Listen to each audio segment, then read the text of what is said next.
Welcome to another episode of What's Up with Wendy's podcast. Check out my website, whatsupwithwendy.com, and you can subscribe and listen for free on any platform you choose. Today's special guest, he was the subject of a modern-day essay written by his wife that went viral. He, in turn, wrote a response. My wife says you may want to marry me. This book, this interview, you won't want to miss. Jason Rosenthal is my guest today. My special guest today was the subject of a modern-day love essay written by his wife, Amy Krouse Rosenthal, telling the world that she would soon die and that her beloved husband deserved another shot at happiness. I tear up when I just say that. Her essay, printed 10 days after her death, was a viral sensation. Joining me today, the man that is the subject of that poetic tribute, now with his own book, My Wife Said You Should Marry Me. Thank you, and I'm so happy to have you. Welcome, Jason Rosenthal. Hi, and good morning. Thanks for having me. I don't even know what to say after that. I get chills thinking about it, reading it, saying it. I felt like I'm not the only one. Yes. Yeah, I felt like I knew you from reading this book, and there were so many parts in it that meant things to me, as I'm sure it did to everybody else all over the world. So let's back up and start with, you were happily married, fairy tale, beautiful wife, 3 beautiful children, 2 boys and a girl. I love your daughter's name, Paris. Thank you. And then life came crashing down. And you even said something in the book, what the rabbi said, for better, for worse, for sickness and in health. And you certainly didn't expect all of this. Let's start from the beginning. You guys met on a blind date. Yes, we did. Yeah. The gentleman we affectionately call Uncle John, who is my father-in-law Paul's best childhood friend, and who happened to date my mom in the early 70s between her 2 marriages. So he knew the 2 of us as kids. And at the time I was in law school studying for the bar exam, and Amy was moving back from a big advertising job in San Francisco to Chicago. And he said, hey, you should call this woman. And so I did. Went on my first and only blind date. That was it. Mm-hmm. First and only. And so tell us about your marriage said a lot about you and about her and about the 2 of you together. Just, how bonded you guys were from the start. Yeah, I mean, that's really true. We were so super young. That's one thing. So we just... we went about it in a way that was just sort of natural. There wasn't a guide or a lesson plan. And we quickly became really super compatible, And one of the things I include in my book, which lots of people have sort of paid attention to, is this list that we formed on our honeymoon. And we called it Amy and Jason Rosenthal's Marriage, Goals, and Ideas. And it was interesting because I came back to that list as I was preparing to write this book. And it sort of became this model, that we followed on how to live our lives, even though, it wasn't like affixed to the refrigerator or anything like that. In fact, we tucked it away. But yeah, we just really had a lot of fun together. We had tremendous mutual respect for one another. We gave each other space to be who we were as individuals. And yet, at the same time, we just really loved being together. You could tell. You could tell by everything that you write and the stories that you share and the kids and your whole journey. You talked about, obviously you were a lawyer. You probably worked a lot of hours. And when Amy was diagnosed, she became the center. And that was what became the most important thing. It wasn't the work anymore. It was just about being there for her. Absolutely true. Yeah. I pretty much put everything on hold. I was working a little bit from my dining room table, which is where I find myself again during this quarantine. But yeah, there was absolutely no decision to make there. The instinct that I had, and really it became my purpose in life, was to take care of her, make her comfortable, to love her, and to get through this process, which we had optimism for, of course, at the beginning. Yes, and that process must have been very difficult, and you had to be so strong for her and for the kids and for everybody else. And you write in the book, you say a loss is a loss, a loss. And yes, I do. Yeah, I can so relate to that. And you talked about the journey of bringing your son Miles to school, and then she was rushed to the hospital, and it brought back memories. I lost my father last year, and my parents are in Florida, and my kids were away at school. And I was like, when I was reading that part in your book, I just kept coming back to saying, I knew my father was going last year. We just didn't know when. And my whole thing was the kids and this, and everything just stopped. So that part of the book that you wrote, and how you guys got on the plane and went to her and turned around and got there within 2 hours. It was just, I'm sure so many people can relate to that too. Yes, that was a really harrowing moment. And,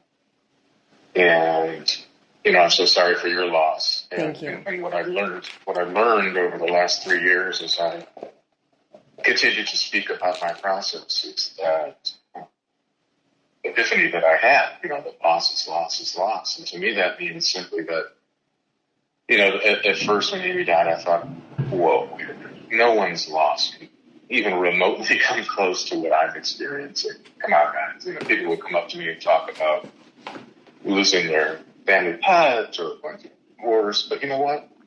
Over time, I put that all aside, because the truth is that we all relate to one another on this really difficult topic. Right. I think that any room you go into, most everyone in that room is going to have their own story of loss that's really, really significant. Like you say. And so as I began, yeah. Yes, you say it's divorce, losing a job, having a beloved pet die, enduring the death of a family member. And you say in that aspect, I am no different. But your wife gave you this gift at the end of this personal love letter that she wrote to you, to fill the blank space. That is something that, what a gift to you, and that you carried on. Your wife gives you this permission to go on and to live your life. And you write in your book, giving everyone else the permission to go on and to fill their blank space. Choked me up. Well, you make a great point. It's really true. Amy gave me that literal blank space at the end of her essay, and I've accepted that as a metaphor as I move forward in my life to fill that blank space with whatever meaningful life you can interpret that to be, and I'm trying hard to do that each day. I'm sure. Not just to find, yeah. I'm sure it didn't come easy. No, it still doesn't come easy. It's a work in progress. Yes. In the book, my wife said you should marry me. It's funny. It's thoughtful. It's hopeful. It's the wonderful life that you lived and live. The journey before and after, the blank space which we should all talk about. And you also talk about how important it is to talk about things if someone is going to pass on, what their wishes would be, and do it far in advance. Because when that time comes, you just can't think. You just can't move or breathe or anything. Correct. That's true. Amy and I had the good fortune, if you can call it that, during her diagnosis, and the time between that, the time that she died, to have some really meaningful conversations. And that did teach me to pass along to others that it's really important, I think, when you're younger, to have those conversations that are big, those hard, difficult conversations, whether it's you and your spouse or partner or children even, or parents. Because as we know from my story and many other people's story, you just don't know how much time you have. And for me, having had those meaningful conversations allowed me to move forward. I just don't know what I would have been like without having conversations with Amy. Of course, I had the added bonus of her very public, special gift, permission to go on. What did you think when you read that? I knew that Amy had one final project she wanted to finish. Like I mentioned earlier, I was at my dining room table office, and there she was across the room, physically trying to, struggling to get this final project done. And when I first read it, I thought, wow, this is an incredible piece of writing. It's so beautiful, so emotional. And it's about me and all of those things. And I was floored, but at the same time, I've lived with a writer now for 25 or plus years. Right. And even a very accomplished one occasionally gets a rejection here and there. And so I had no idea the impact that it would have on my life and my fans. Could never have imagined. Never in a million years. No. And I don't even know what you do with all of that, how you process all that. And you probably still haven't processed all that. In the book, you quoted, a friend had reminded you of this quote from Robert Frost, and I've repeated it numerous times after reading your book. The only way out is through. Pretty powerful. It is true. And that's the way that I've learned that grief stays with you. You don't just put it behind you, pass by it. You move through your life with it. And I'm really aware now that that's going to be my path forward as well. It doesn't mean that I can't experience really great moments of joy and happiness. It just means that I will always, be thinking about Amy and our life together, and occasionally get really, really sad. And that's okay. Yeah. And it's okay. And it's good to talk about it. And I'm sure through this book, your beautiful book, My Wife Said You Should Marry Me, which everybody should read, because everybody will find something in it that reminds them of themselves in their life. I'm sure that helped. And I'm sure the outpouring from people sharing their stories helps you and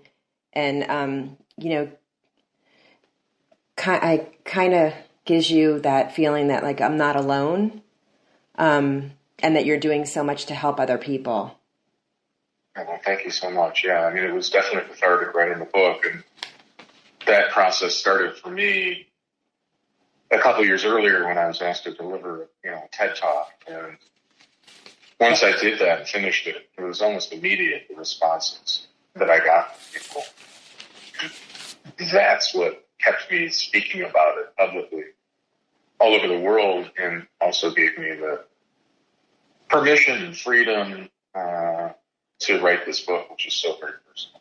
Oh my God, so personal, so powerful, it's so everything. Let's talk about more. Let's do it. And the place called Grandmother's Garden in Lincoln Park. Sure. Well, Amy's first word was more. And after she died, I just had this instinct that I wanted to commission a piece of public art in her honor here in the city of Chicago, because I really think that Amy's going to go down as a Chicago icon. She had so much influence in its community. And so I hired an artist, and we together came up with this design of a yellow umbrella with beautiful glass on top, with the word more imprinted on it. And it now sits in Lincoln Park in a little garden called Grandma's Garden, which is near where the kids and I went to school and where we hung out a lot as a family. And it's a place for us to return to and to think about Amy and for community to gather and read or hang out. And hopefully one day to take my grandkids and talk about me. Oh. And how are the kids doing? Kids are marvelous. They're really incredible. I'm quarantining here in Chicago with two of them. They're in Manhattan and drove back. I don't know time anymore, but over 2 months ago. And they're doing great. And my oldest son, Justin, lives in Los Angeles. And he got a quarantine dog, so he's very busy.